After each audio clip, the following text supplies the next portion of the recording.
terça-feira vou falar sobre o protagonismo do Poder Judiciário na garantia dos direitos fundamentais e controle do Poder Legislativo e Executivo.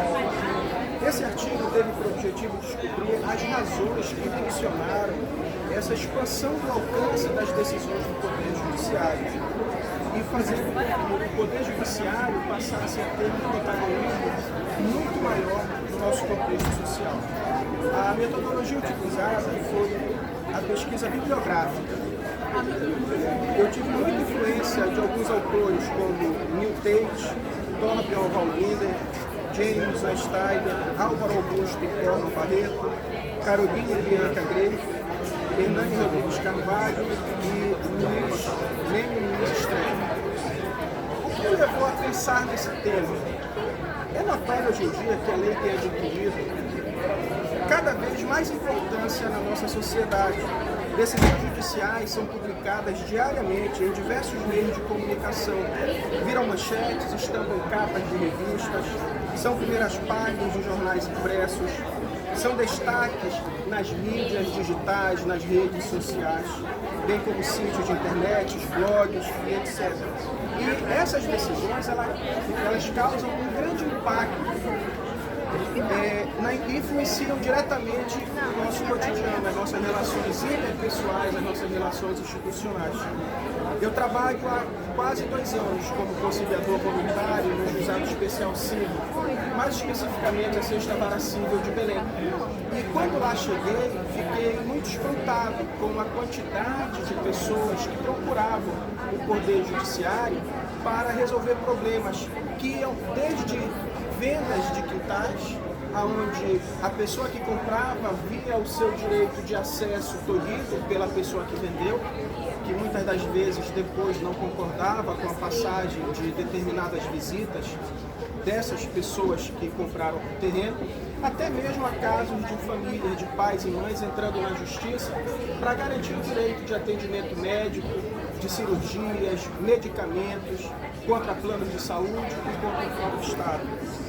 Claro que do Estado não vai caber no Juizado Especial Civil. Antes de adentrar no estudo do direito, muito antes de começar realmente a estudar as leis, eu, como grande parte da população, me via muito espantado, indignado de ver, poxa, como é que o Poder Judiciário o tempo todo está se metendo, nós temos leis, como é que o STF julga algo? Não é necessário. Então eu tinha aquela visão de que ocorria uma certa ditadura do Poder Judiciário. Como professor, eu sempre me vi muito preocupado com o futuro dos meus alunos, o que seriam deles, e principalmente quando eu passei a ministrar aula na rede pública, para um público de jovens em situações vulneráveis, pobres, de um bairro pobre de Belém, que é o bairro do Guamá, inclusive é o bairro onde a minha família paterna já vive há quase 140 anos. E hoje em dia, como acadêmico de direito, eu percebo que essa intervenção do Poder Judiciário em nossas vidas nada tem a ver com a ditadura do Judiciário, como poderia se pensar uma pessoa leiga, como era, né, nessa questão antes. O que eu percebi é que essa intervenção, esse protagonismo, nada mais é do que a demonstração da nossa democratização. O Poder Judiciário, ele passa dentro de regimes democráticos a ter uma influência muito grande. Por quê?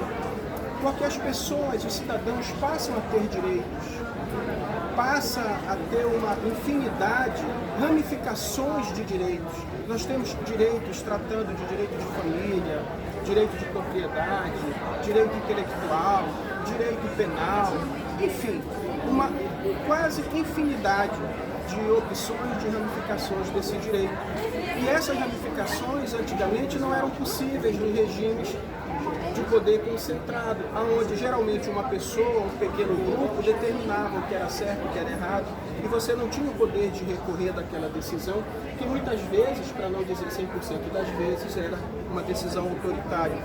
Do ponto de vista histórico, nós temos em 1803 o caso de Marbury versus Madison, onde foi deferida, foi emitido um mandato de segurança que na época foi considerado inconstitucional E esse caso, ele é celebrado até hoje como um marco para o nosso princípio da revisão judicial, ou judicial review, que é muito utilizado nos Estados Unidos.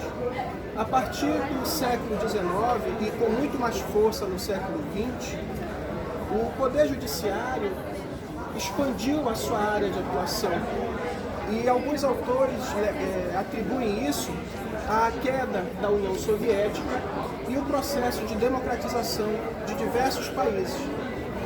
Essa queda da União Soviética, ela levou os Estados Unidos da América a uma posição de hegemonia como única grande potência mundial naquela época.